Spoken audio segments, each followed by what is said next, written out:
thresholds.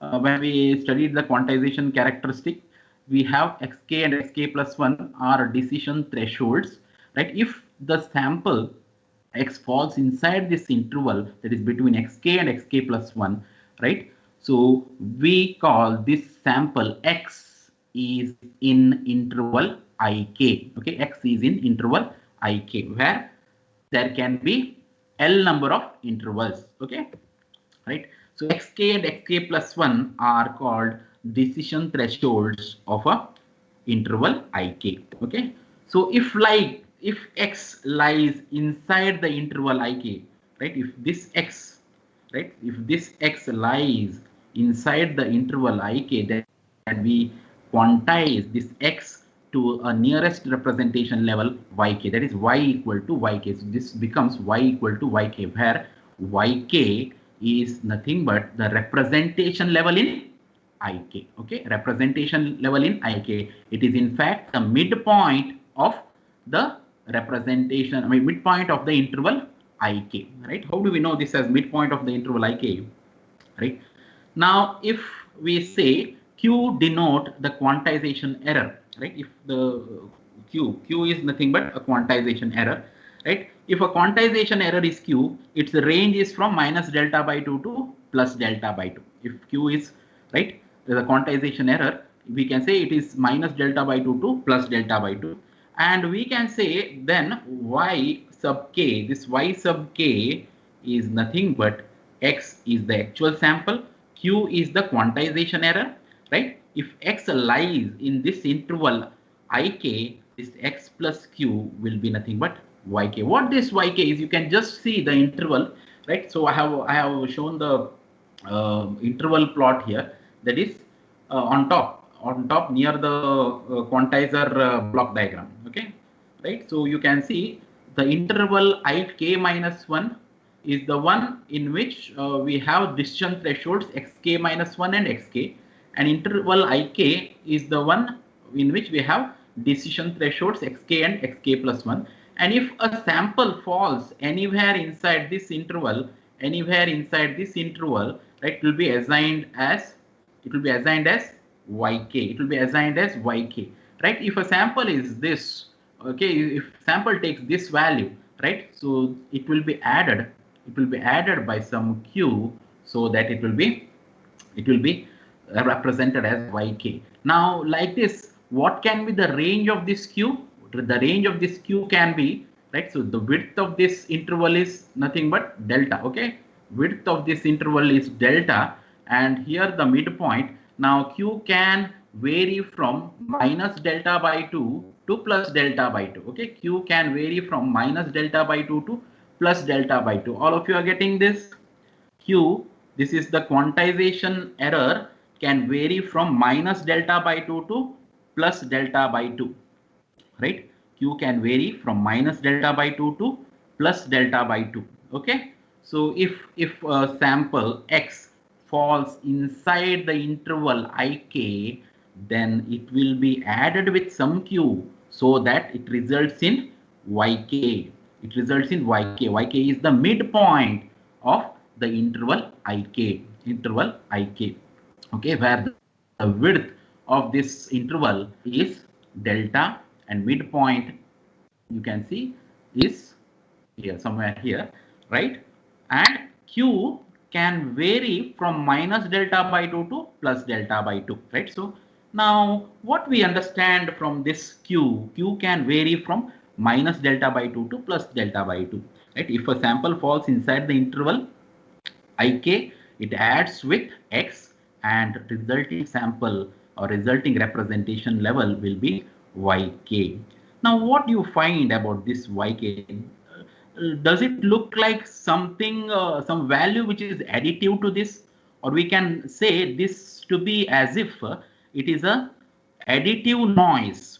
Okay, we can say this as additive noise, which adds with the sample incoming, and resulting value will be nothing but yk. I have x is the sample. Okay, x is the sample. I add this sample with another sample, right, which is very small value, right? which is very small value, which can vary from minus delta by 2 to plus delta by 2, which is a very small value. Q is very small value, which is varying from minus delta by 2 to plus delta by 2, and adds to this x, resulting in yk. Now I can say this Q as if it is an additive independent source of noise. We can say this as if Q additive independent source of noise with zero mean and mean square value determined by the quantizer step size delta, isn't it? So we can think this of as if it is a additive, right? Additive independent source of noise with zero mean, and the mean square value, that is the variance, can be determined by delta, right? And this is a small value, very small value, and variance of this Q is much smaller than variance of the signal itself, right? So variance of the signal, actual signal, is much greater than the variance of Q. And not only that, it looks Q looks as if it is a noise source like additive white Gaussian noise source we have in the communication channel. It looks as if a noise source, right, with quantization error distributed uniformly in the band of x, right? So I can say this quantization noise has a power spectral density whose bandwidth is much larger than the bandwidth of the signal itself, right? So bandwidth of Q is much larger. You can treat this Q as if it is a noise source, additive noise source, which adds to this sample, and we can say this bandwidth of the power spectral density of this Q is much larger than x. Like we say, no, for noise power spectral density, right? Noise power spectral density is has a bandwidth which is infinite, which exists in all frequencies, right? So we can say this Q, right, which is something like a noise source, resembles a noise source like a additive white Gaussian noise, has a power spectral density which is having the bandwidth much greater than x, Now we can define the variance of this noise in the band of x, or x of t, right? So we can say this Q, right, Q as a sample value of a zero mean uniformly distributed random variable Q. Now see, this Q, what I have written, is not same as this Q, okay? This Q, what I have, it is for quantization, okay? This is a random variable Q, right? Don't mistake with this Q and this Q, okay? So this Q, now I am particularly defining for a random variable that is has a random variable whose sample value is small q, okay? Whose sample value is small q. Let q be the sample value of a zero mean uniformly distributed random variable with probability density function defined by fq of q. It is uniformly, right? So this q is additive and it is uniformly distributed from minus delta by 2 to plus delta by 2. You can see it is uniformly distributed from minus delta by 2 to plus delta by 2, and I can say it's a q is the sample value of a zero mean uniformly distributed random variable q with probability density function fq of q. Now if I want to plot this,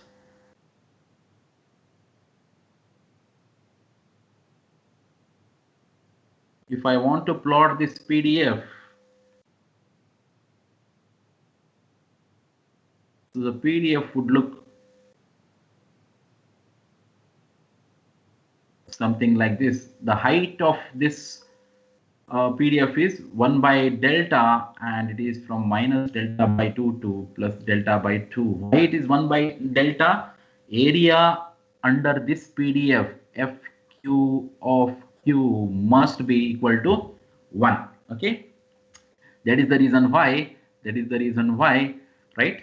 So probability density function, right, is defined here. FQ of Q is nothing but 1 by delta from minus delta by 2 to plus delta by 2, and it is 0 otherwise.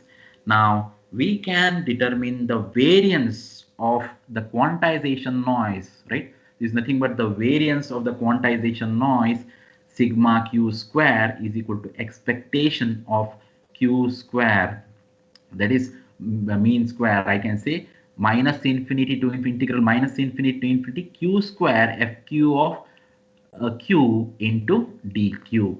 And if I simplify this, the existence of the probability density function is from minus delta by 2 to plus delta by 2. If I integrate from minus delta by 2 to plus delta by 2, 1 by delta into q square dq will result in 1 by delta into q cube by 3, from minus delta by 2 to plus delta by 2, resulting in delta square by 12.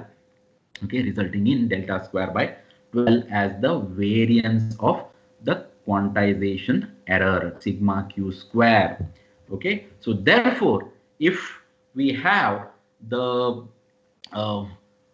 sample value, okay, x, right? So x is the sample value. We can say if this x be a sample value of a random variable capital X, okay, capital X with zero mean and variance nothing but sigma x square. If the variance of the signal is sigma x square, right, variance of the signal is sigma x square, and variance of the quantizer is sigma q square, we can define the signal to noise ratio at the output means what? At the receiver filter output, right? At the reconstruction filter output, we can say sigma x square by sigma q square equal to sigma x square by delta square by 12, where delta square by 12 is nothing but the variance of the quantization noise. Okay, any doubts here?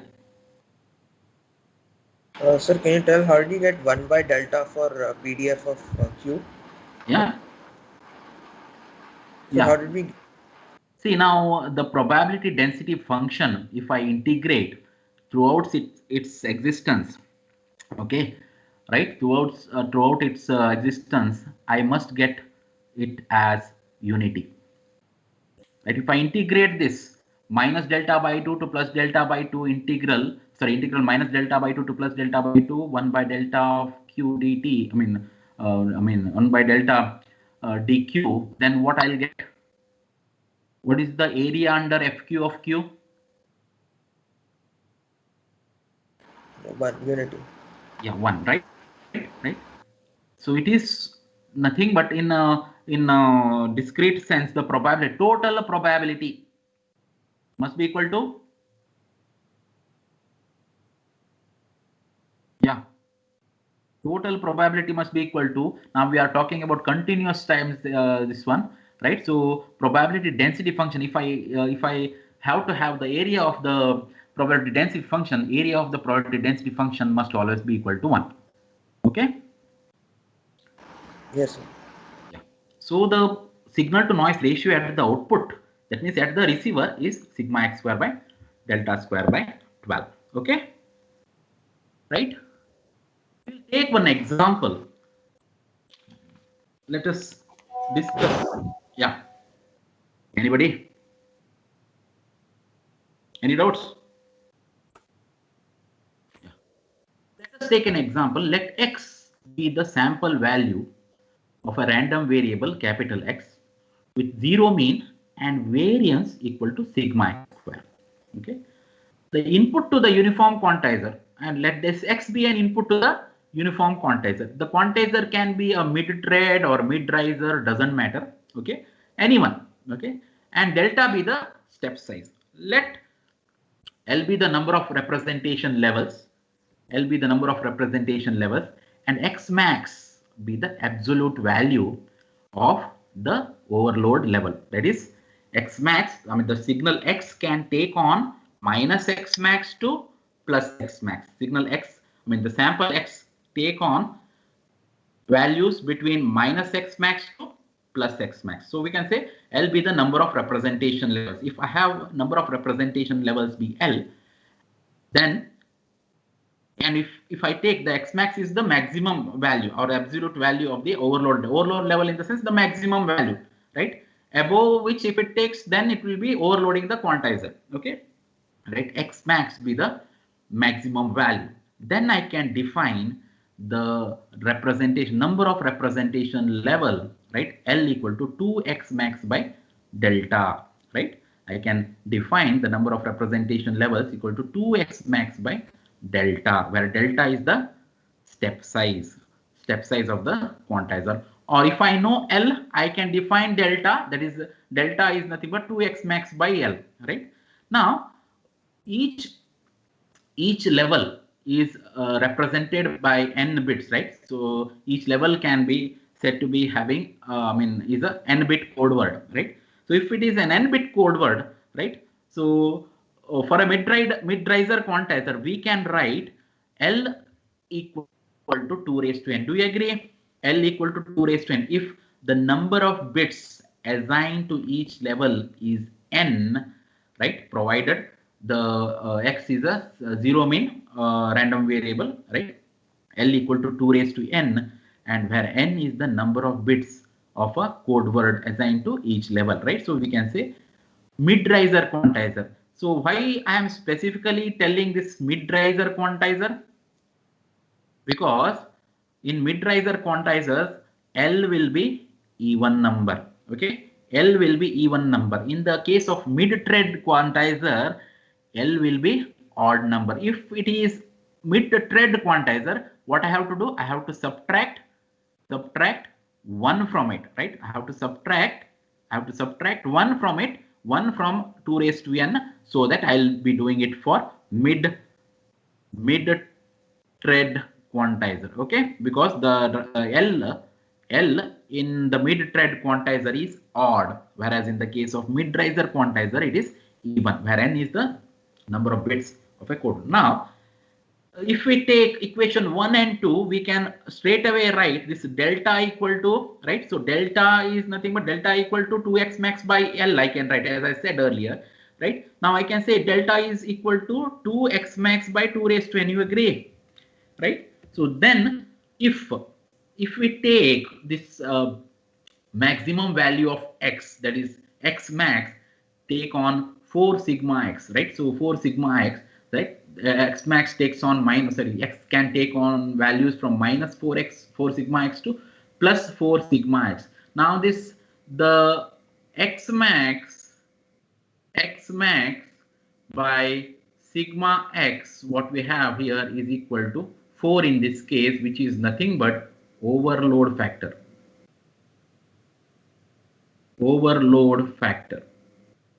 Right? So this is called overload factor, right? Why we have taken this x max by sigma x is overload factor is equal to 4, and it will not, the overload factor is taken as 4 in this case such that it will not overload the quantizer. It will not overload the uniform quantizer, because the maximum power, average power rather, is sigma x square here. So we say this x can vary from minus 4 sigma x to plus 4 sigma x. In this case only, I'm telling, right, x max by sigma x equal to 4. Now this x max by sigma x is nothing but overload factor or loading factor. Loading factor rather, not overload factor. It is a loading factor.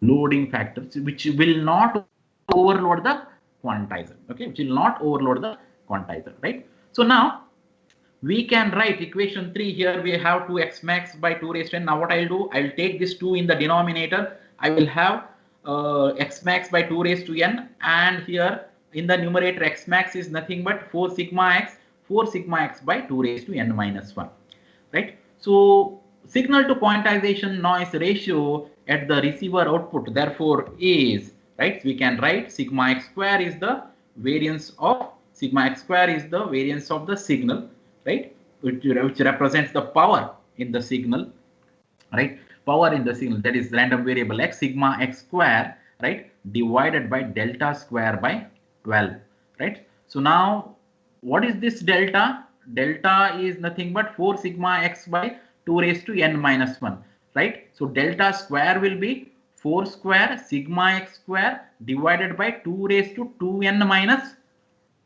2, right? So 2 raised to n minus 1 whole square. Now if I bring this thing in the denominator here, delta square, that is 4 sigma x by 2 raised to n minus 1 whole square divided by 12. Now if I simplify this, I'll get 12 by 16 sigma x square by sigma x square into 2 raised to n minus 1 whole square, right? So if I further simplify this, I will get 3 by 4 2 raised to n by 4, right? And 3 by 16, which is equal to 3 by 16 into 2 raised to n. Sorry, it's 2 raised to 2n, right? Now, if we measure, usually we measure the signal to noise ratio in decibels.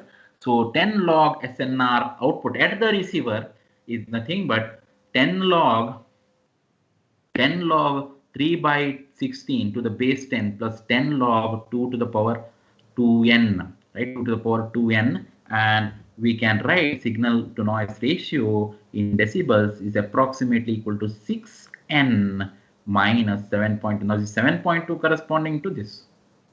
That is 10 log 3 by 16 and 6n, that is 2n. I'll get log 2 to the base 10 is, right, to be calculated. 2 into 10 is 20, and 2 into 10, 20n log 2 will result in 6n approximately. That is log 2 is nothing but around minus 3, around 3 dB, right? So rather, 10 log 2 is 3 dB. So 10 into 2n will result in 6n. What this ratio, what this signal to noise ratio tell us? 6n minus 7. Now, for a large n, if n is very large, this 7.2 will be very, very small to be considered. Right? So we can ignore for n very large. So if we take n equal to n greater than 64 or 128 and so on, right? This value 7.2 becomes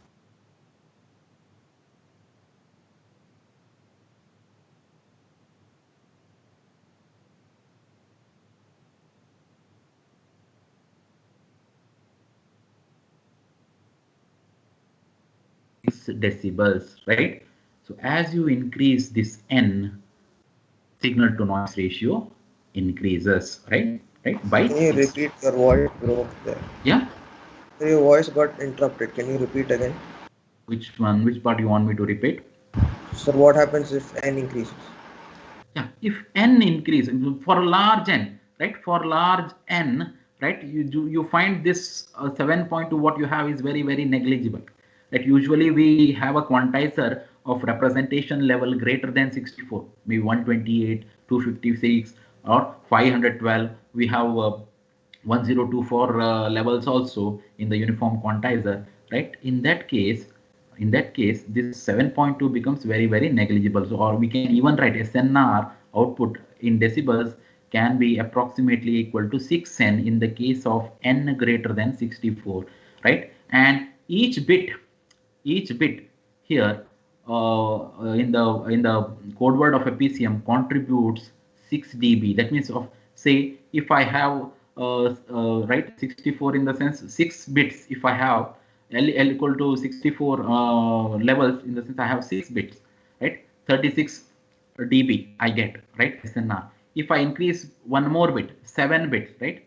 It will be increased by 6 dB, right? So SNR will be increased by 6 dB. That is what is the conclusion from this example. Okay? Any doubts?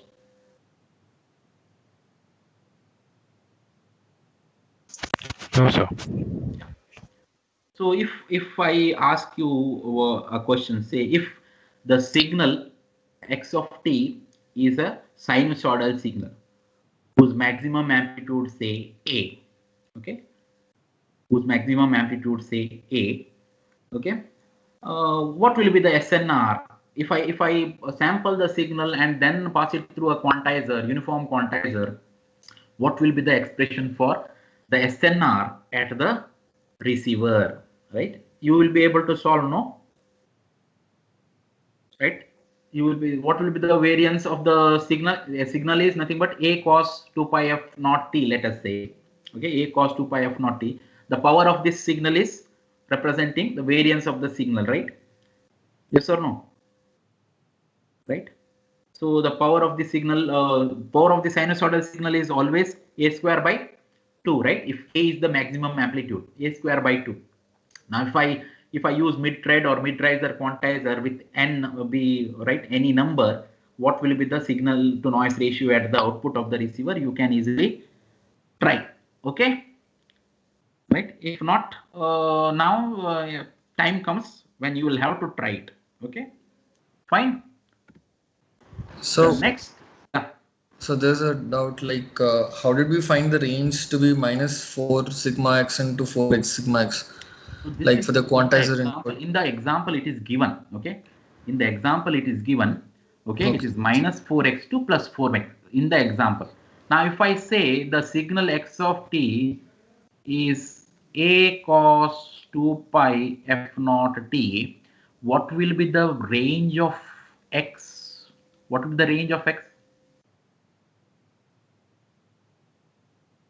-a to a. Minus A2 plus A. Plus a minus a2 plus a. Okay, right? So it is as good as -4 sigma x is minus a plus 4 sigma x is plus a. Okay, so this Okay, is sir. yeah.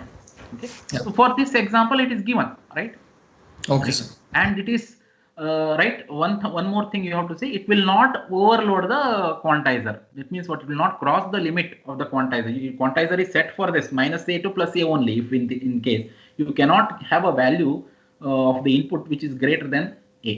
Okay, much greater than a. Okay, right. Otherwise it will overload the quantizer. It will not be able to quantize it properly. Okay. So next, robust quantization. Before that, now we have seen, right? We have seen in the case of uniform quantizer, right?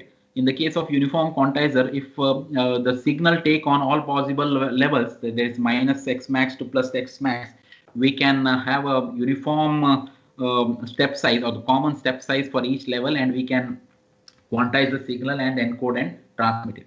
But practically, we have many signals such as voice, temperature signal, or a pressure signal, whatever it is, many analog signals, right? Do not show that uniform levels, taking proper levels, right?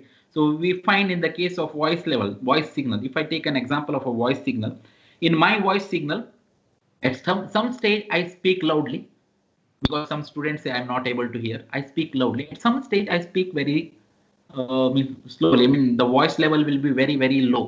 Okay. Most of the time, my voice level will be very, very low. When you think of yourself, when you talk over the phone, right? Talk over the phone with your friend. Most of the times, your voice will be very, very weak in nature, or weak in the sense weak amplitude. If you get angry with your friend or anybody whom you are talking to, then only your voice will raise to a very high level. But the probability of occurrence of this voice level going very high or taking very high amplitude is very, very less compared to the probability of your voice taking a very low level, right? Or you can say otherwise, other way, right? My amplitude of my voice level at the high pitch will be much greater than amplitudes of my voice level at very low, or very weak level, right? Weak passages, I can say, right? The ratio of loud voice, or the ratio of amplitude of the loud voice to the weak amplitude of the weak passages is around 1000 to 1. Okay, that means my amplitude, I mean the loudly if I speak, the amplitude level of my voice will be very, very high compared to if I speak very, very mildly, very weak passage. If I have in my voice, the amplitude will be very, very low. So that ratio 1000 is to 1, right? So in that case, what happens if I use uniform quantizer? As most of the time my voice will be very, very weak in nature, right? So weak in the sense very low amplitude. When my voice signal is getting quantized, right, signal to noise ratio will also be very low, isn't it? Because I have uniform quantizer which has common step size for all levels, right? My signal to noise ratio will be very, very low for my low voice. And if I increase my voice, the signal to noise ratio, if I increase my voice, my amplitude level will be very high, signal power will be very high, but the signal, I mean the step size of the quantizer will be very, very small as we use for low, this one, right? So it results in very high signal to noise ratio. Now the signal to noise ratio is keep on varying, and as most of the time my voice signal will be at very low amplitude levels, signal to noise ratio will be very low, right? Or on an average I can say signal to noise ratio will be very low, because loud voice probability is very low, right? Loud voice probability is very low. So this is one scenario, right, which results in variation in the signal to noise ratio. Say I have designed uniform, I mean, one system for my voice. Say I know this is my voice, and I know my voice levels. I always talk with, I mean, equal probability, even if it is a low talk or high pitch talk, right? I say that it is equal probability thing, and I will design a uniform quantizer for that. For me, it works fine. Tomorrow, somebody else comes and you wants to use the same system. That system may fail because his voice levels may not be suitable to that system. That is the reason why we may have to go for a system or a quantizer which can take all these possible issues and keep the signal to noise ratio constant or approximately constant, which can suit to any kind of signal level, right? Any kind of signal levels. How it should work with the system, I mean, how the quantizer should be in that case must be very robust. It must be very adaptive. If there is a low voice, it should decrease the step size of the quantizer. If it is a high voltage voice, right, high voltage voice, the amplitude levels, if it is very high, it can be, right, cut, right, it can be cut into, right, and we can have a step size which is increased one, right? So what we can do is, for weak passages we can provide more protection by reducing the step size for weak passages. Okay, for loud passages, so loud voice or loud amplitude levels, we can increase the step size, right?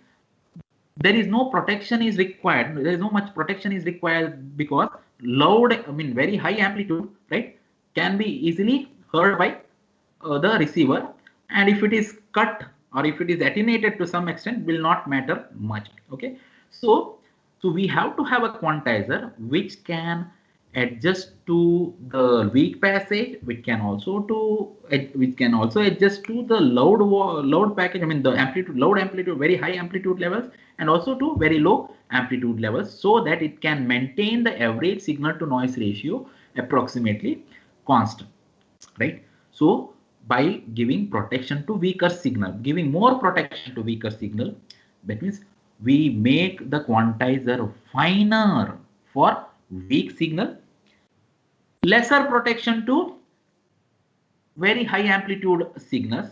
That means we make the quantizer coarser for high amplitude level signal, right? So finer for weaker signal, coarser quantization for stronger signal. That is what is done by the robust quantizer. So we define the quantization, a robust quantization, which is also a non-uniform quantizer, right?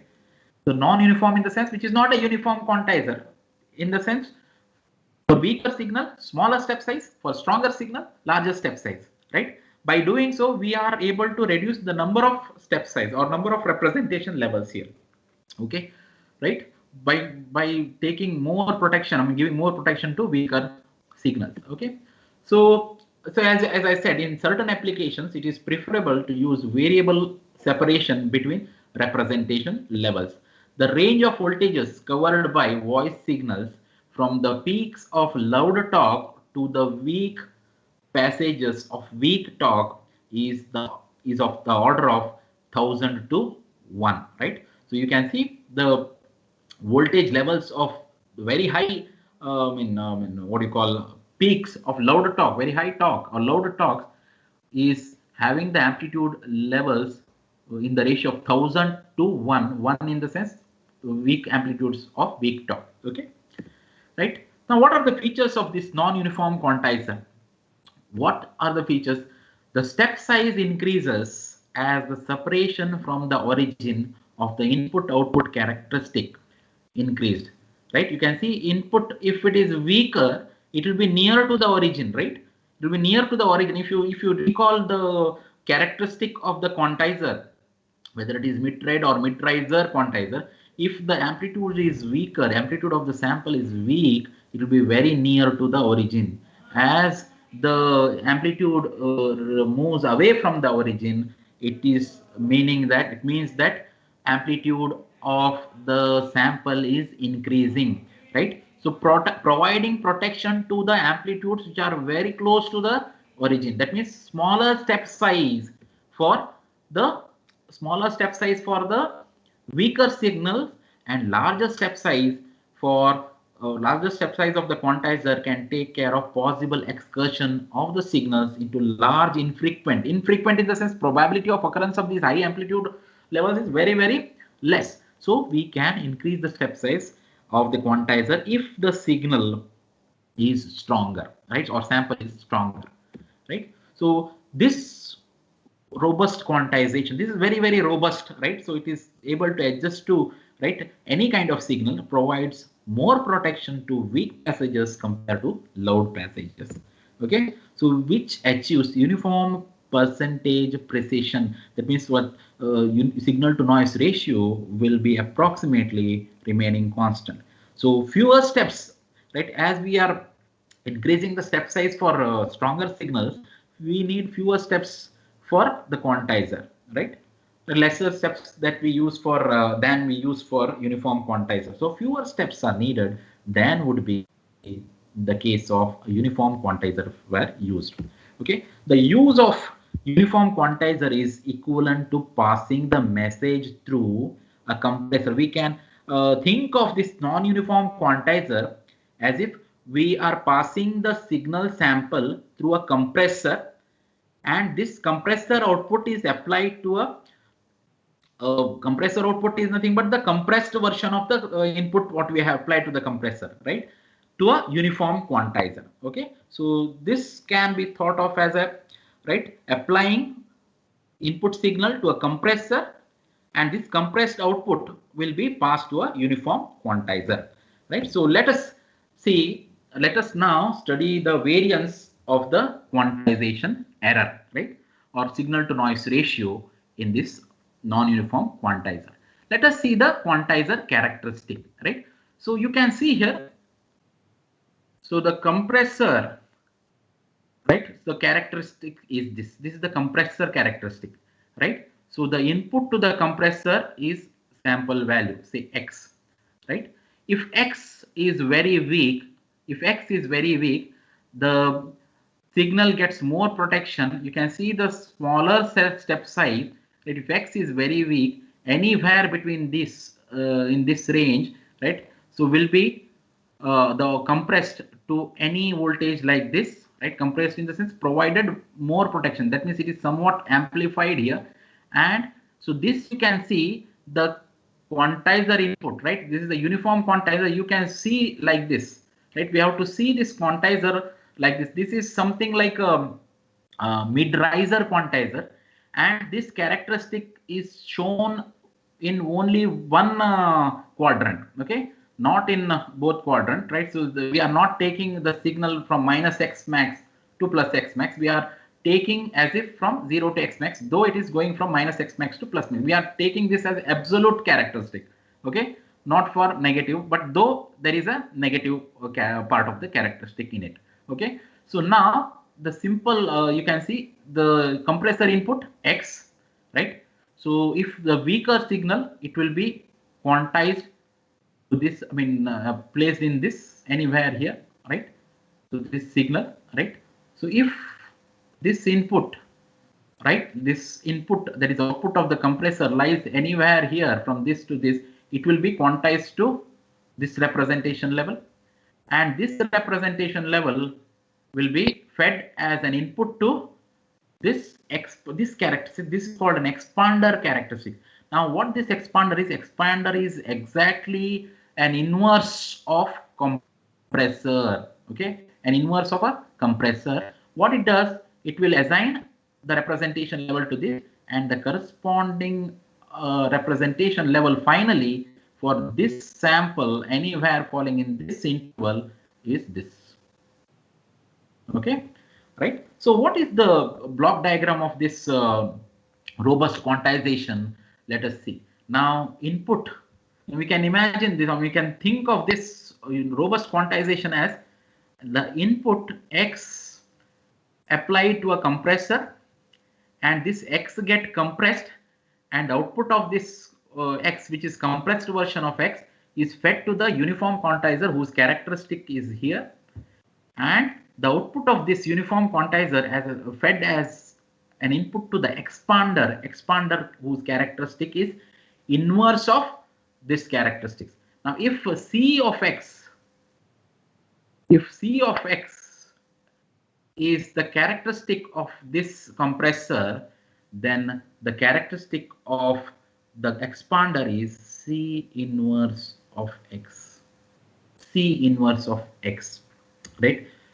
C inverse of X, and this X can take, the compressor characteristic is C of X can take on values from minus X max to plus X max, right? What this characteristic says, it can take on from minus X max to plus X max, so that it will take on a value equal to X max when X, the compressor characteristic can take value equal to X max when X take X max, and compressor characteristic take a value equal to 0 when X takes a 0, and compressor characteristic minus X max only when X takes minus X max. This is what the compressor characteristic we have. So this is the compressor characteristic, and the relationship between the compressor and expander is exactly inverse of the compressor, right? So that means what we expect this expander to reproduce this X, right? Reproduce this X, of course, with some error because of the uniform quantizer here. So the expander should be in a position to reproduce this X, right? Right. So what this X, if X is very weak, right, it will be provided more protection, may be amplified, and then assigned to a uniform level, and will be passed to the expander to represent, to give a representation as this for any sample falling in this interval. Now, as the amplitude increases, you can see if the sample value falls in this interval, anywhere in this interval will be getting anywhere and values anywhere between this and the corresponding representation will be this, and this representation is a representation level for this interval. Okay, for this, any sample falling anywhere in this interval get this representation. Okay, so the relationship between the compressor and expander is compressor characteristic, if it is C of X, expander is exactly inverse of the compressor, right? So that it can reproduce this X, of course, with some error because of this uniform quantizer. Now these two together, this entire system, that is block diagram, compressor, uniform quantizer, and expander, so can be, right, compander. Okay, so I can write compressor, COMP of compander, right, compressor, and ANDR for expander, right? So this system model of non-uniform quantizer is nothing but compander. Okay, it is compander. Okay, right? So what is the compander or the compressor characteristic? C of X can take value minus X max if X takes minus X max, will take a value equal to 0 if X takes a value 0. That means X here is input X, right? Will take a value equal to Cx, will take a value equal to X max if X takes X max. So this is what the property of this compressor or the characteristic of this compressor, right? My interest is now to find out the SNR in this interval. So interval ik, as usually we have taken, right? Ik is this. Now what is the width of this interval? Right? So as the amplitude increases, you can see the step size increases. Now if I say this as an interval ik, the step this interval width, what will be the interval width? Can we say this width of the interval is delta k? Can we say the width of the interval is delta k? Right, this width of the interval ik be delta k, and width of any other interval, this in maybe, that width will be delta n, right? So as you can see, the intervals have different widths here. Interval ik is said to have width delta k, right? And what will be the width of this uniform quantizer? What will be the width of this uniform quantizer? If I have L number of representation levels and signal can take on values from minus x max to plus x max, right? Minus x max to plus x max, the width that I can have for the uniform quantizer is 2x max by L, isn't it? I can say the width of the interval, width of this uniform quantizer interval is 2x max by L. Do you agree? 2x max, if at all x can can take on values from minus x max to plus x max. So width of this step size, the step size or width of this interval can be 2x max by L. Width of this interval ik, width of this interval ik, width of this interval ik, width of this interval ik is delta k, isn't it? Yes or no? Width of this interval ik is delta k. Width of this interval of uniform quantizer, width is going to remain same, right? Right, for this uniform quantizer it is 2x max by L. Now if my interest is in the interval ik, now if I take number of representation level be large enough, then I can consider this part of the curve in this interval as a straight line approximation. I can consider this to be a straight line, and I can define the slope of this as dc of x by dx, dc of x by dx as 2x max by L into delta k. You agree? Right? So we can say this, if I consider this in this interval, I can say this is almost like a straight line. I can write the slope dc of x by dx in this interval as 2x max by L into delta k, okay, where L is the number of representation level, 2x max by L is nothing but the width of this interval, right? And delta k is width of this interval, right? So delta k, that is 2x max by L into delta k. Okay, so I can write dc of x by dx is approximately equal to 2x max by L into delta k, right? I will note this as an equation 3. Okay, any doubts here? Any doubts?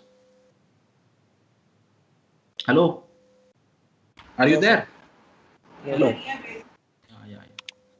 Okay, right. So now let us begin with the analysis to find out the signal to noise or signal to quantization noise ratio. For that we make some assumptions. There are two assumptions. First one is the PDF. Now this fx of x, the fx in the sense x is a sample value of a random variable capital X, right? We assumed it to be sample value of a random variable x, capital X, and it is having a probability density function fx of x, and we assume it to be symmetric. That is the first assumption. The next assumption is in each interval, right, as we have taken L be very large enough, right, we get the intervals of very smaller width, right, and even very little more bigger width also, but it will be still smaller if we take L be very large, right?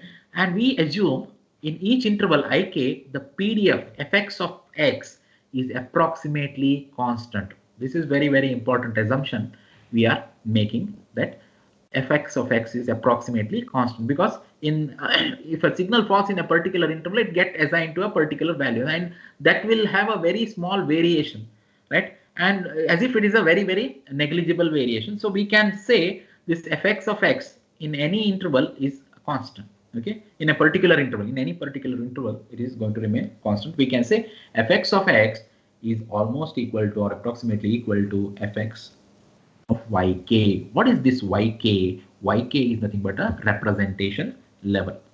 Okay, yk is nothing but a representation level. So if if my interest is in a particular interval ik, okay, so ik we have seen xk to xk plus 1, right? Xk and xk plus 1 are decision thresholds, and midpoint of this ik will be equal to yk. And maybe width of the previous interval, maybe ik minus 1, right, maybe lesser than this, and width of this interval ik is delta k, right?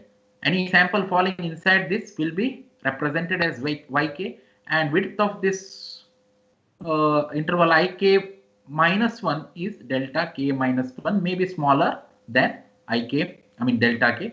So, and xk minus 1, midpoint is yk minus 1, right? Our interest is in this region, this region.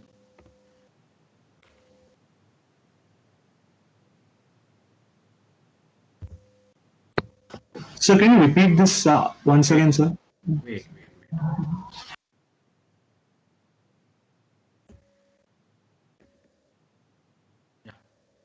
Yeah. Now, if I talk about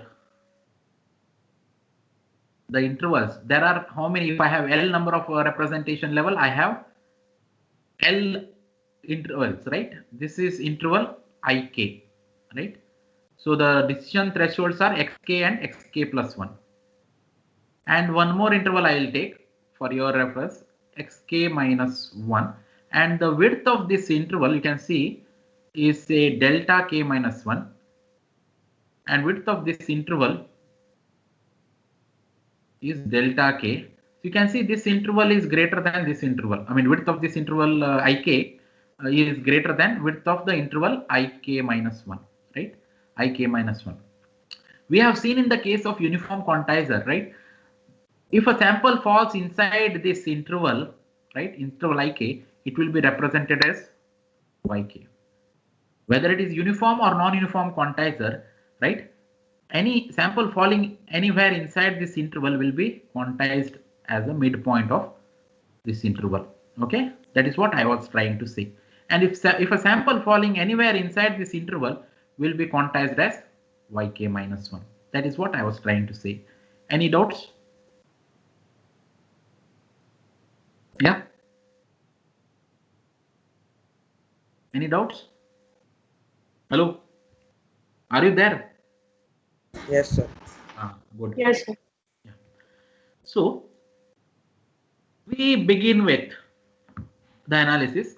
The representation level, right, lies in the middle of interval ik. So I can define this yk is nothing but half times xk plus 1, because yk is the midpoint of this interval. That is why yk will be half of xk plus 1, right? And width of the interval, so interval ik, right, I can say delta k is equal to delta, I mean xk plus 1 minus xk. So width of this interval, where xk plus 1 is greater than xk, okay? So width of the interval ik is defined as delta k, which is nothing but xk plus 1 minus xk, where k can take on values from 1 to L. There can be L representation levels. That means L intervals, okay, L intervals, right? So L decision thresholds, we say, right? So accordingly, the probabilities of the random variable x lying in the interval ik, what is the probability that x, random variable x, lies inside the interval? It is defined as probability, that is P sub k is equal to probability that this random variable lies in the interval x, interval ik, that is x is greater than xk but less than or equal to xk plus 1. What is the probability? The probability of this is nothing but area under the probability density function in this interval, right? So that is nothing but xk to xk plus 1 fx of x dx, right? Fx of x dx. Now what is this fx of x dx in an interval ik? We said fx of x dx in an interval ik is what?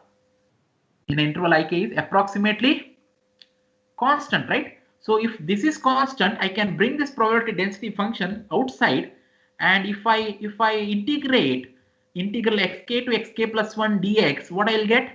I'll get delta k, right? So if I take this equal to fx of yk, because fx approximately equal to, okay, approximately equal to fx of yk into integral xk to xk plus 1 dx. What is xk to xk plus 1 dx? It is nothing but xk plus 1 minus xk. That is nothing but delta k, right? Delta k, right? Next.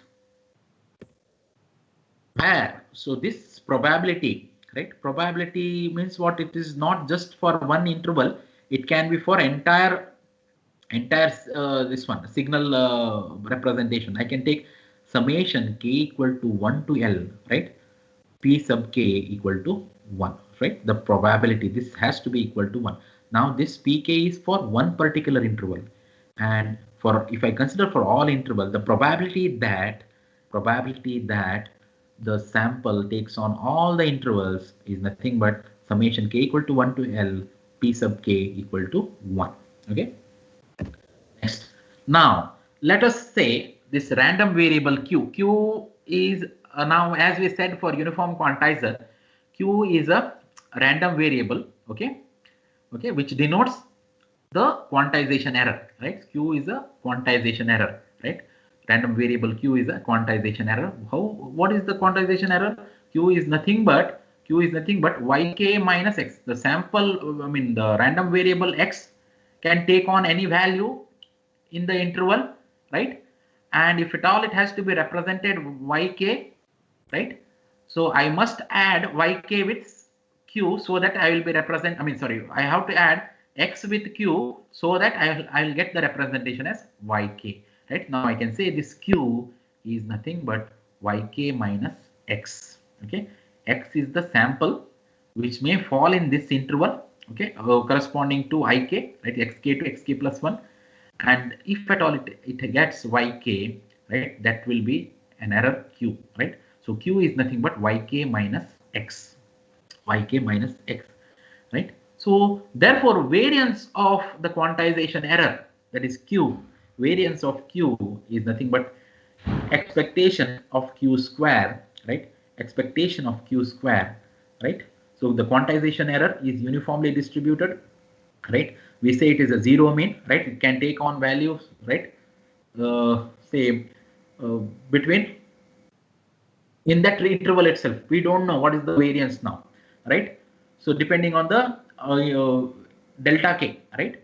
So we can write this q as yk minus x. I can write expectation on q square is nothing but expectation on yk minus x whole square, because we know q as yk minus x, or it is also possibly written as x minus yk whole square. Both are one and the same, right? So we can now define, right, the expectation operator on this x minus yk square, right, as if I operate on this x, because the variation of this x varies from minus x max to plus x max, right? That is the reason why we are integrating over minus x max to plus x max x minus yk whole square into fx of x dx, where fx of x dx is the probability density, fx of x is probability density function of a random variable x.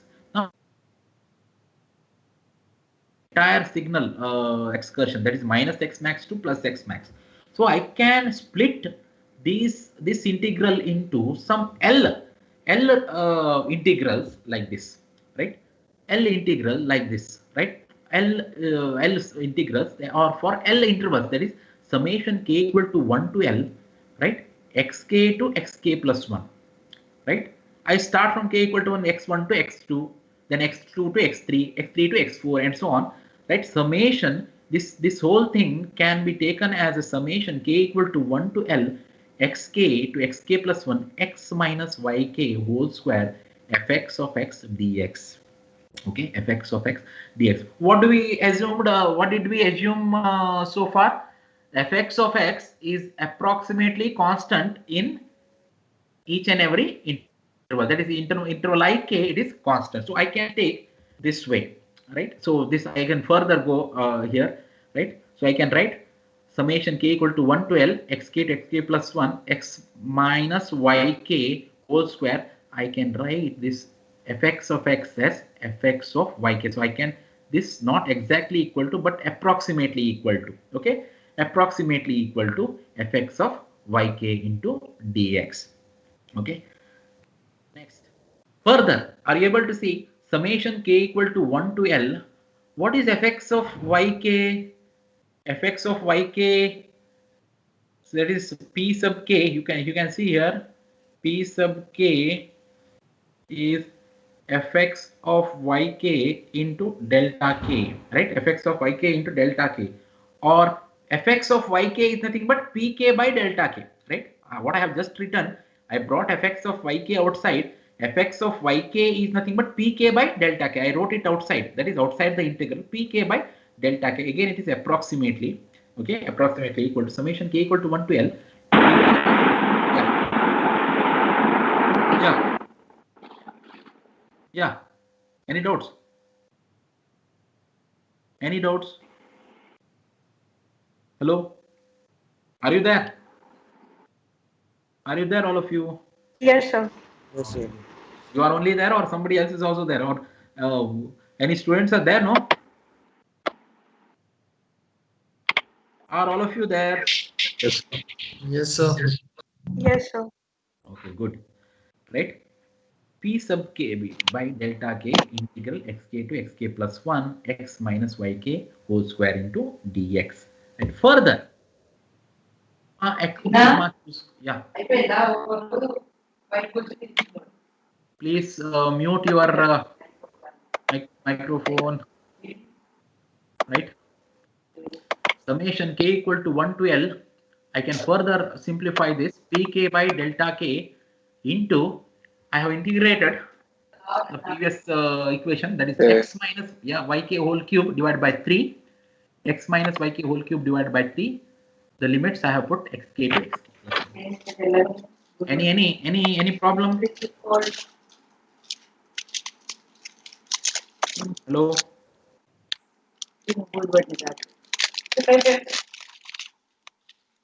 Any problem?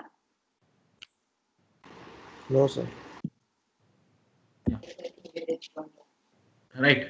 So further summation k equal to 1 to L, right? P sub k delta k as it is. So I can just expand this. I'll get xk plus 1 minus yk whole cube by 3 minus xk minus yk whole cube by 3, right? Right. Next, further. Hello. ఏదైనా సగం సగమే కదా నేను సగం సగం తీసుకున్నా రెండు పీసులు ఉంటాయి కదా ఒక చాక్లెట్ లో ఇంకో పీస్ తిని ఇంకో పీస్ ఆడబెట్టు రెండు తింటావా ఏంది తినేసా ఈ ఏమన్నా నాలుగైతే 4 తింటా ఉప్పు తినాలి కాదు Akhil. చిన్న ఇచ్చాను తీరే తెచ్చుకో మధ్యలో Akhil. లేకపోతే మొత్తం చేయదు Akhil, are you there? మధ్యలో ఆల్రెడీ బ్రేక్ చేసే ఉంటది అవునా అంటున్నా మరి కొత్తగా Your side, sir. Akhil. Round తీసి పెడతారా అంట Akhil, are you there? Akhil Bonagiri. Please mute yourself.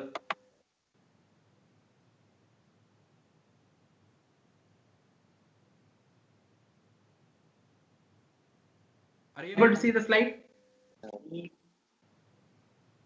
Yes, sir.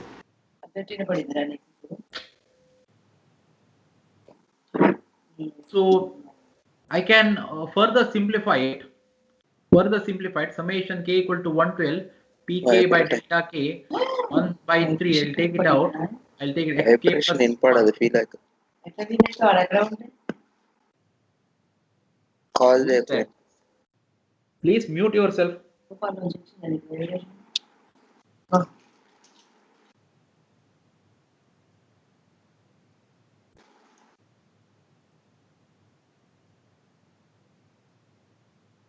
So yeah, pk by delta k xk plus 1 minus yk whole cube. I have just expanded it.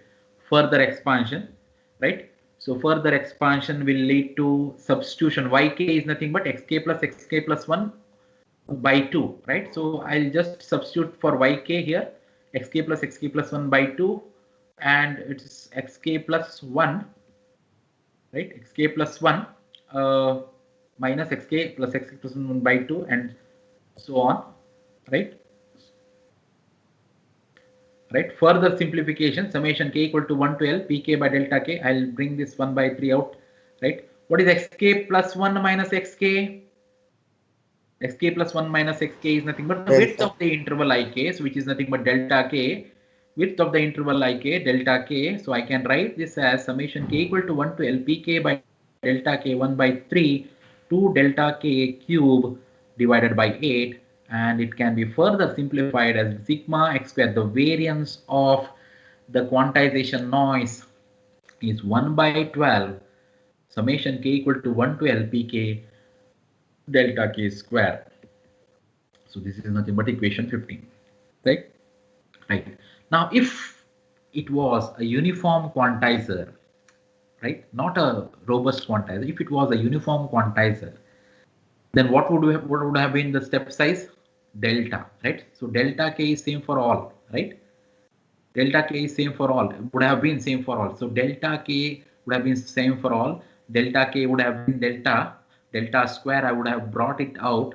Summation k equal to 112 p sub k would have been 1, right? So if it was a uniform quantizer, I would have got this variance as delta square by 12, right? Right. So this is the variance of a non-uniform quantizer, okay? Because it depends on the step size, right, or the width of the interval. Okay, fine. So now we will consider back the equation 3. What we have written in equation 3, dc of x by dx is approximately equal to 2x max by L into delta k. What this is actually, I have taken an interval ik, and the curve in that interval I have approximated as a straight line, and the slope, that is dc of x by dx, I have defined approximately equal to 2x max by L into delta k. Okay.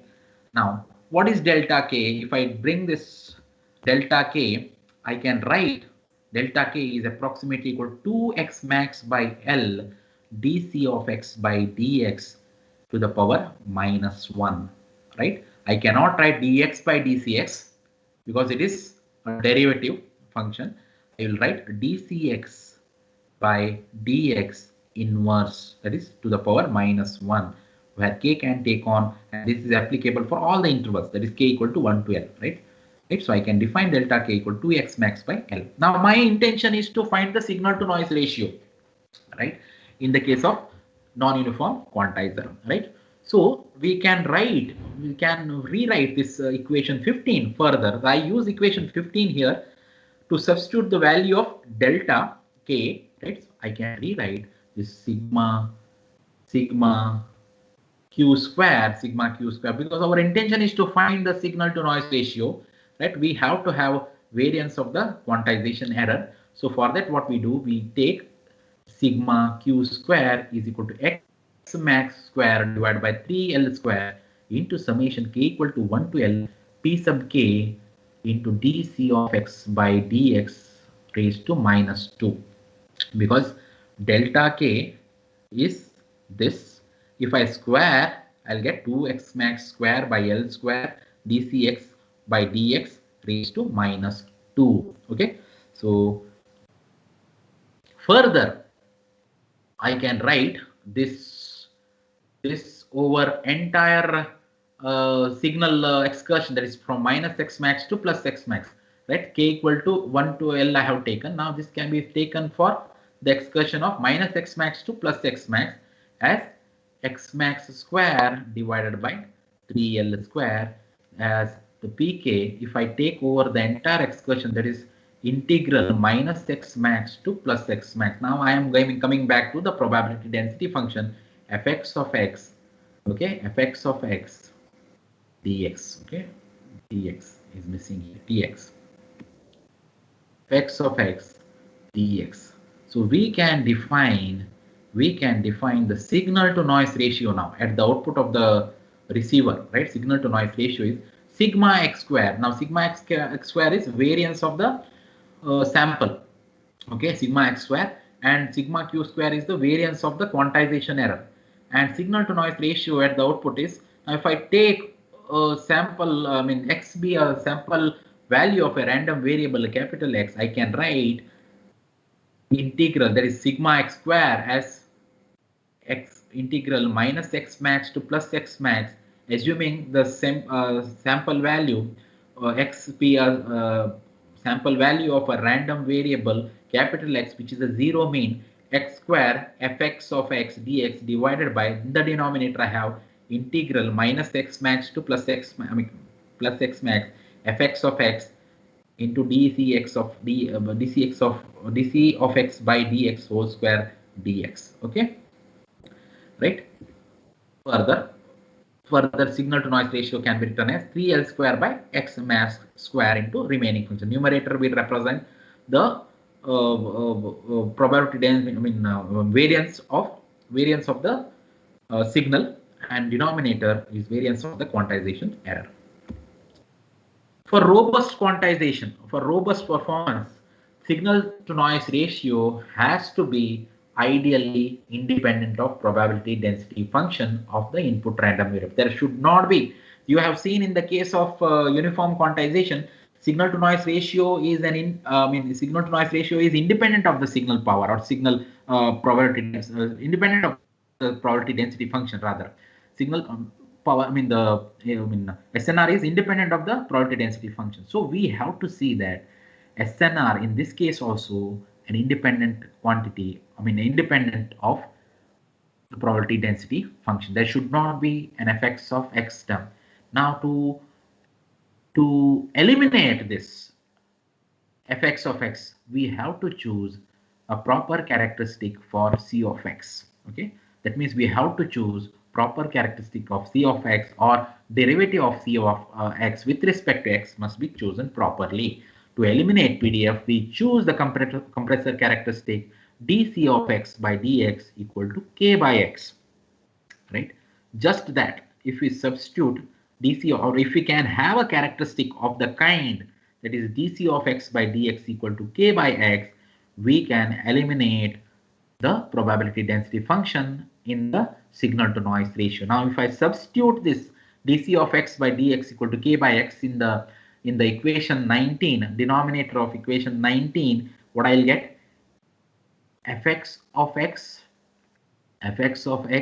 into x square by k square, right? X square by k square, which results in the integral in the denominator and numerator getting cancelled, right? So if we substitute dc of x by dx, we can take c of x is, right, x natural log of x, right? If I integrate this here, I'll get c of x is equal to k times natural log of x plus some constant. Okay, now to find this constant a, what we do, we just substitute x equal to x max. For x equal to x max, cx will be equal to cx max. Okay, cx will be equal to cx max. Then k times natural log of x plus a, that is x max, right? So x plus a So A will be equal to x max minus k times natural log of x, right? Right, natural log of x. So therefore we can write Cx or C of x equal to x max plus k times natural log of x by x max. Now this is the characteristic of the compressor we need to have. That is nothing but C of x equal to x max plus k times natural log of x by x max to have the robust quantization independent of the probability density function. One problem is here. There is one problem here. Now if I substitute x equal to 0, right? If I substitute x equal to 0, the equation 21 fails. The characteristic fails. Okay.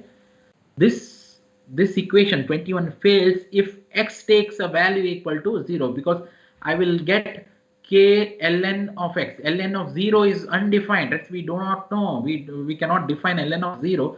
So this fails if x equal to 0. So we have to go for, this is the ideal solution. We have to go for some practical solution. So you can see above equation fails for x equal to 0.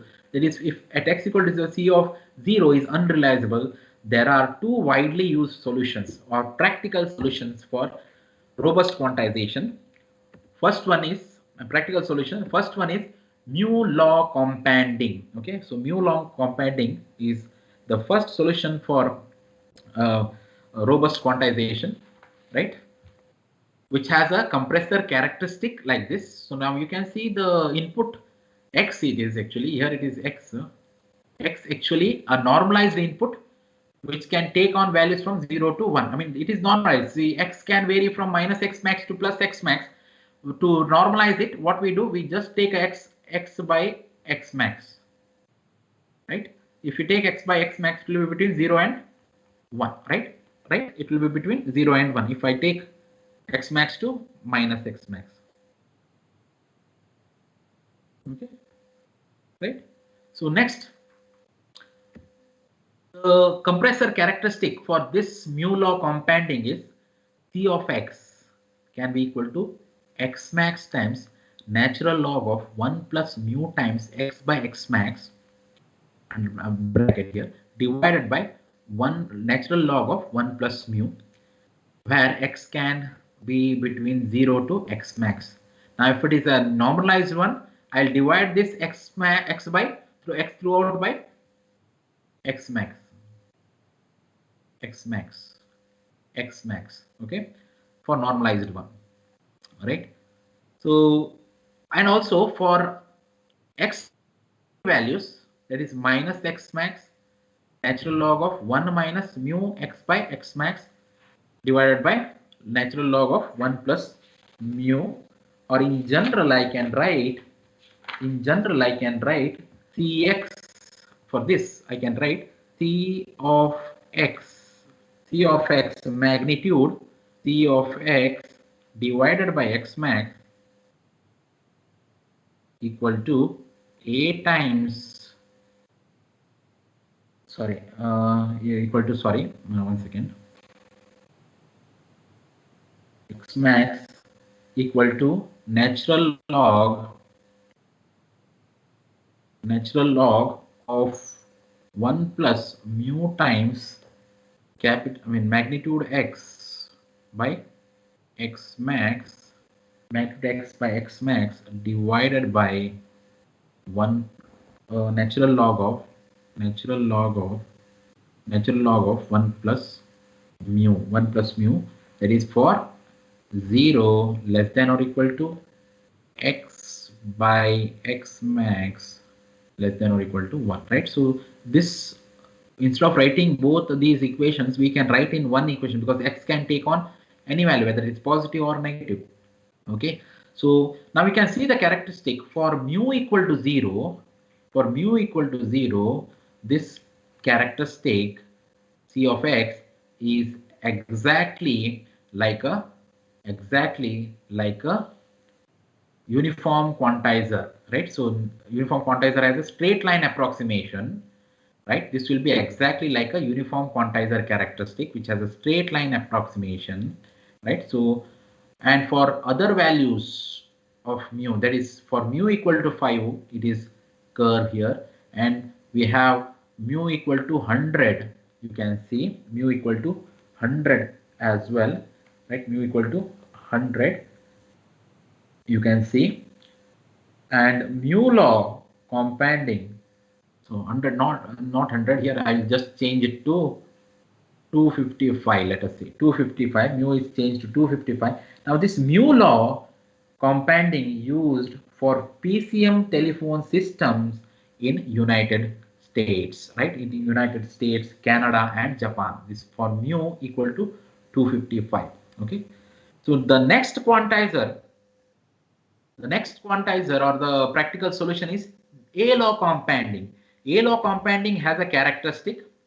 Again, it is a normalized characteristic, x by x max. Okay, normalized characteristic as a normalized characteristic, and I'll just change this to 87.56. 87.56 here. I just change it to 87.56. Now you can see the characteristic defined for A-law compounding is C of x, right? So there are many equations for this. I will write them in one possible equation, that is C of x by x max normalized form. It is nothing but A magnitude of x or mod of x divided by x max divided by 1 plus natural log of A for 0 less than or equal to x mod x divided by x max less than or equal to 1, and it is 1 plus natural log of A into magnitude or mod x by x max, okay, divided by 1 plus natural log of A for 1 by A less than or equal to x magnitude x by x max less than or equal to 1. Okay, so now in this characteristic, if you see for A law, this is A law, this is mu law. Okay, for A equal to 1, it resembles uniform quantization, and for other values of A, you can see it is straight line for some extent, again another curvy sort of to some extent, and for a standard value of A equal to 87.56, it is a perfect curve, which is a compressor characteristic, and this A law compounding used in PCM telephony. So in the European countries, okay, so in European countries you will find this characteristic for A equal to 87.56 is used. Okay, any doubts here? So far we have discussed robust quantization. If you have any doubts, please raise it. Are you there, all of you? Yes. Yes. Any doubts you can So basically we are using these to overcome the problem at yes, 0. overcome the compressor characteristic which fails for x equal to 0. Okay, Okay. and it is widely accepted. These are the widely accepted solutions in PCM telephony. Okay, fine. Yes.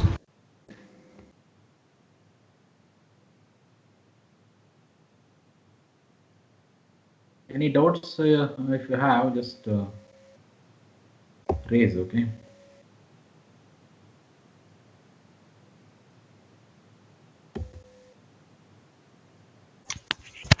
So in the second equation, C of mod x, shouldn't the range be from 0 to 1 by A Which one? 1 second. I'll just for A law compounding, sir?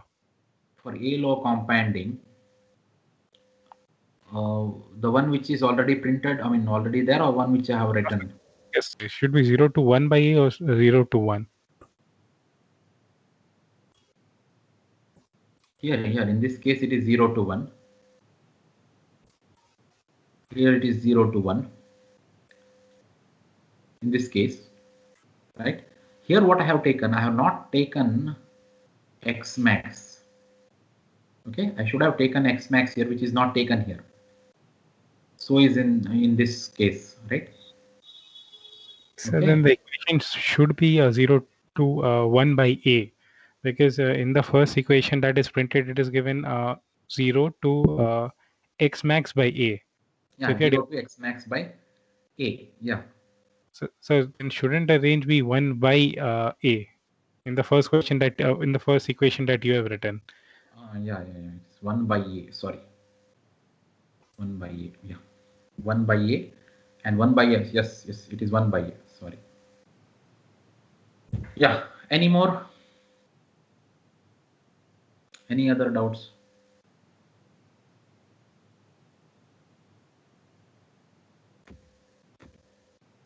The next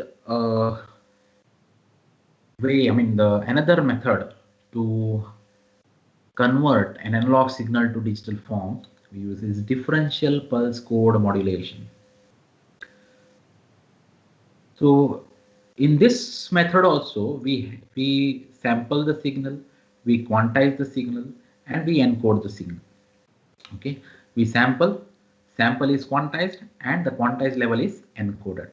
What is the difference between the PCM and DPCM?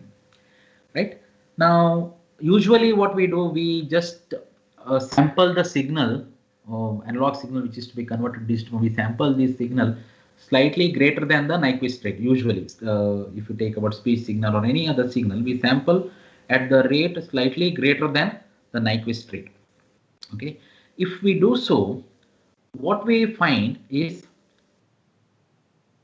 there will be a very high correlation between the two adjacent samples, isn't it?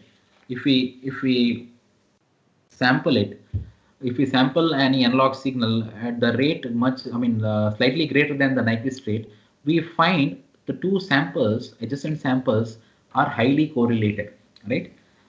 And if these two samples end up in getting same representation level, right? Same representation level, what will happen? I will have to send the same code for, the code for whatever the code I have sent for the sample 1, the same code I will have to send for sample 2. That means I am transmitting the this digital data 2 times, the same data 2 times. That means I have increased the redundancy because of two samples having highest correlation. Any doubts? Right, these two samples, the adjacent samples have high correlation, right? So why sending same code for two almost same samples, right? What will happen if I have a large number of L, right? The L is very large. I have to encode each sample with large number of bits. That is, N will be very large, right? In that case, bandwidth I require is more, right? So if I get two adjacent samples, which are highly correlated, why should I simply waste my bandwidth by simply sending simply repeating the data, right? So that will result in a redundancy. How I can avoid? What we can do is, instead of sending the code for samples, why not send a code for difference between the samples, right? If we can send the code for difference between the samples, difference in the sense what? Difference between the sample and its predicted value or a future value, a sample and difference between the sample and its predicted value. If we can predict a sample, which is going to come next, I can take the difference between the two samples. My prediction may go wrong. If my prediction is exactly right, the difference will be 0, and I can code 0. If my prediction go wrong, there will be a prediction error. There will be some error, but it will be very, very small.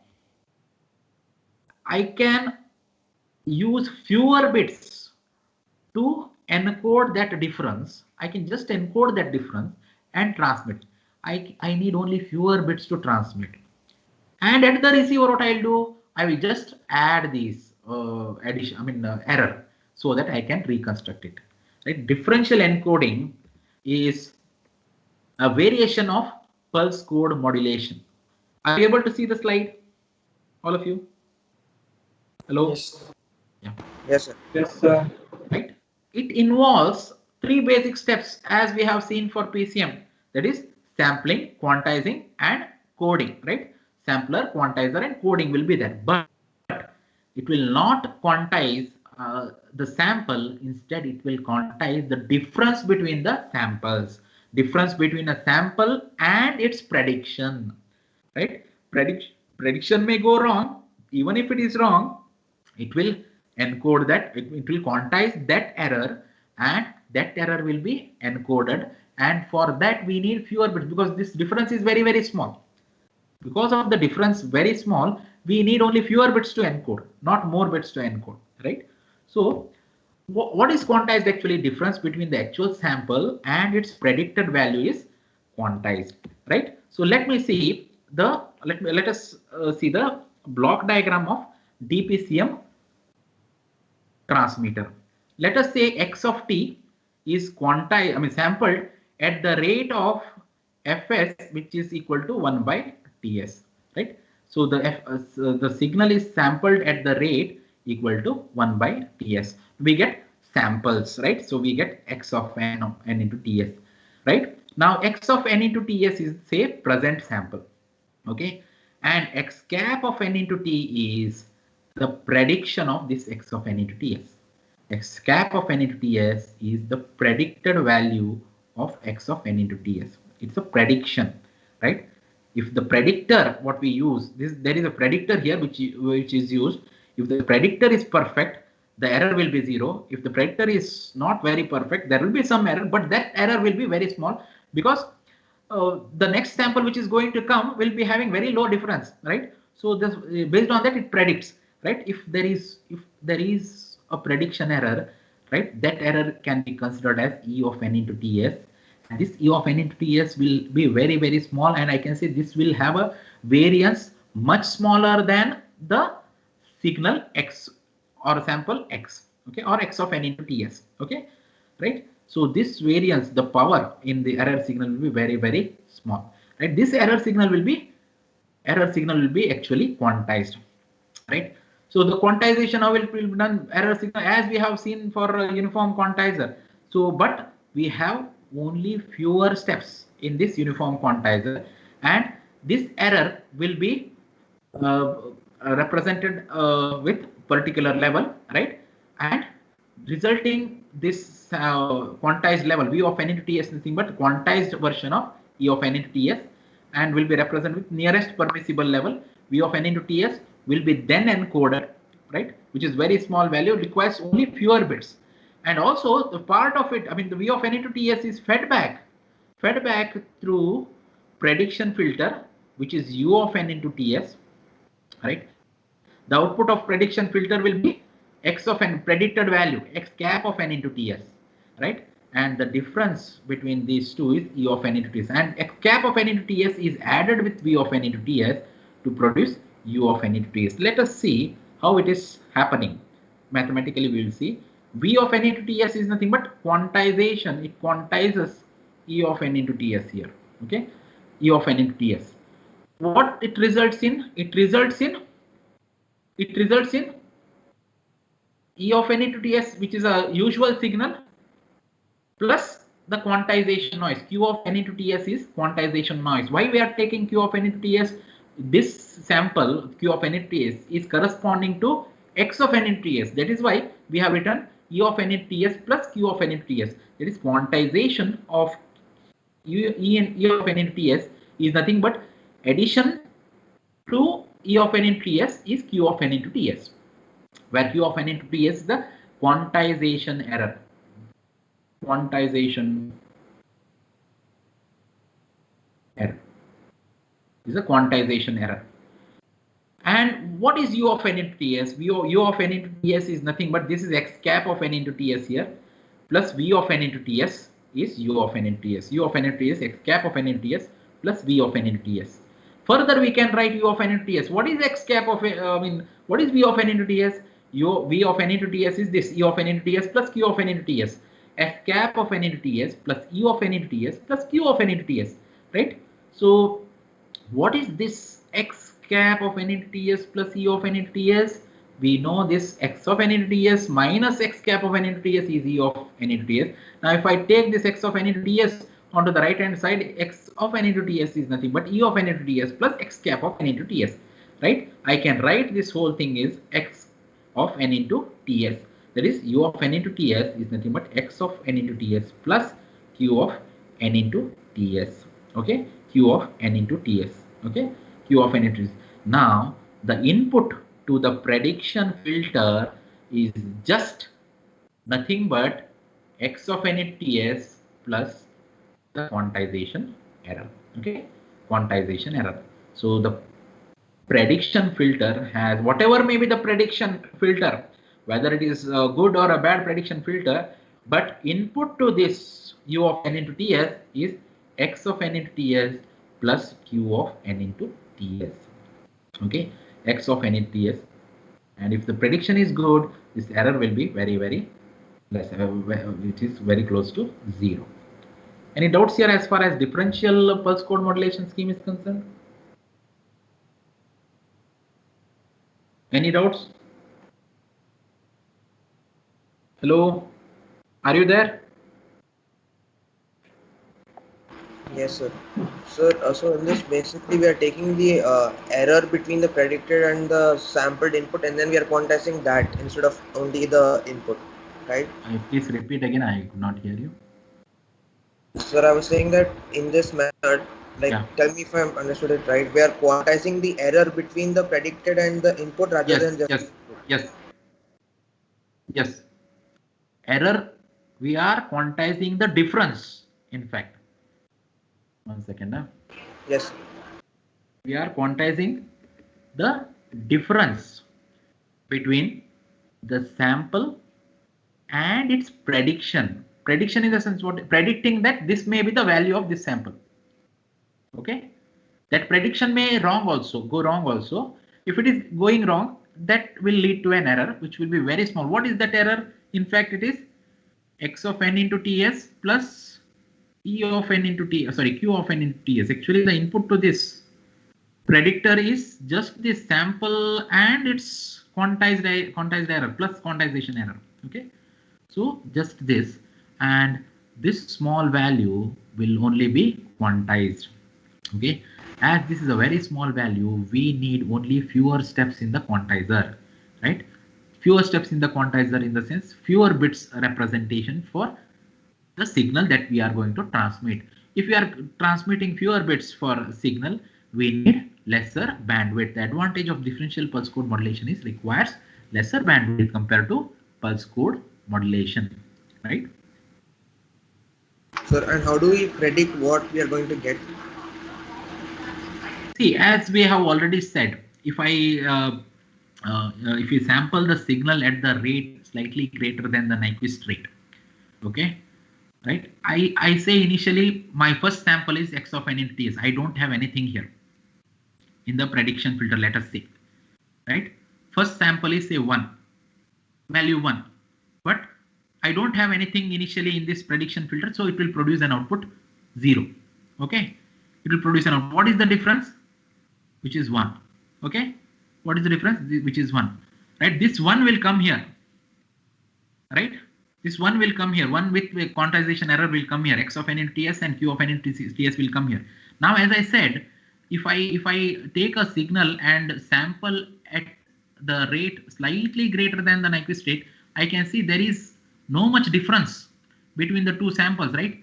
Say this is one, a sample 1, a sample 2. If I take, there is no much difference here, not much difference. Okay, even if there is a difference, right? So that can be considered as error, right? Not much difference, right? So next time what the prediction filter will do, it will take a value, it will predict as if it is 1 or something. It may be 1 something for the next sample, isn't it? Next sample may be 1.25, Okay, got it? Yes, sir. If next sample is 1.25, but its predicted value is 1, then what will be the difference? 0.25. This 0.25 will be encoded. And this will be continued. And one fine moment you find the right 1.25 is bigger value, I believe, right? Usually that will not be the value. So if I say 1 here sample, usually it will be 1.1 or 1.12, something like that. Okay, not much difference. Okay, so this is what the advantage in the case of differential pulse code modulation. Bandwidth consumption is very less compared to pulse code modulation. In the case of pulse code modulation, highly very good signal to noise ratio, but because the larger number of representation levels, smaller step size, quantization error is also very small, and only the thing is it requires more bandwidth. Here it is not so. It requires lesser bandwidth because we need fewer bits to represent samples. Okay, fine. Yes, sir. Yeah. Any more doubts if you have?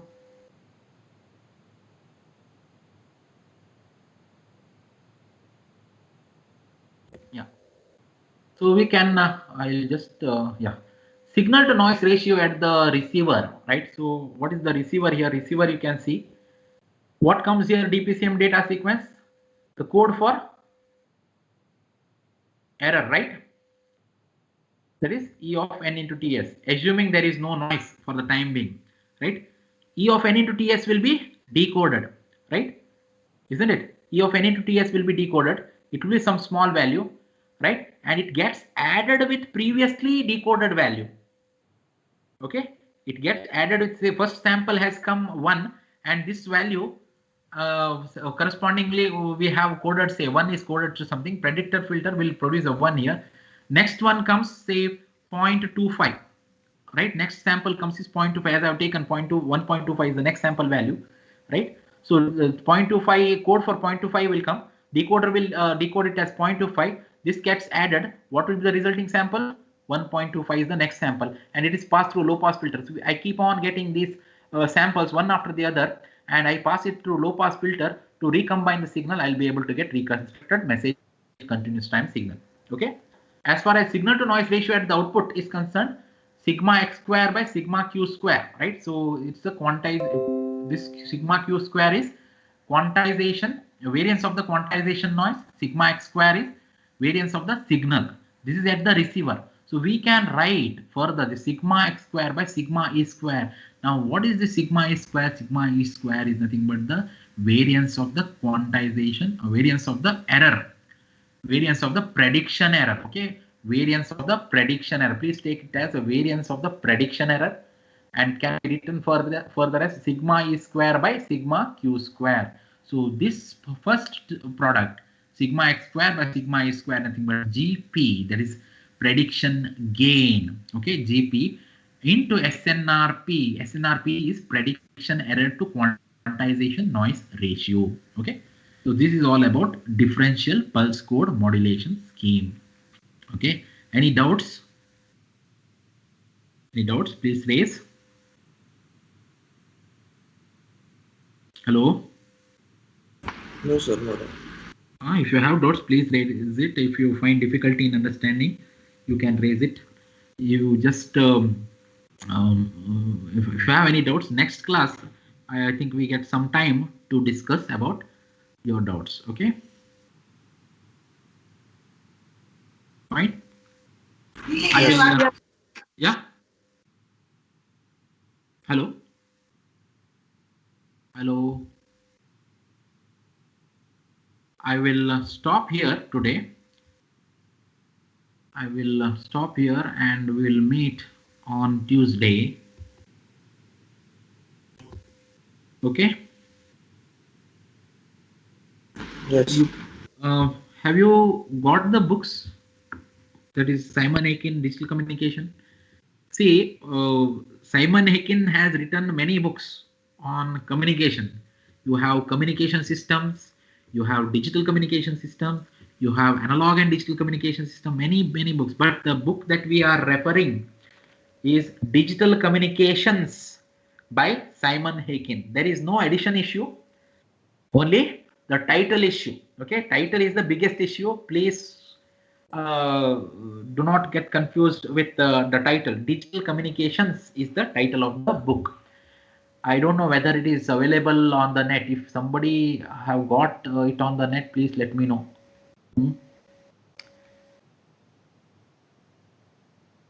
I have tried my best to cover from the book in the notes.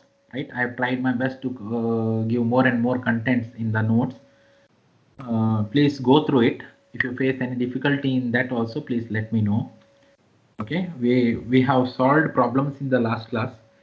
The next class also we'll try to solve some, and also I will solve some problems and post it in the class. Okay.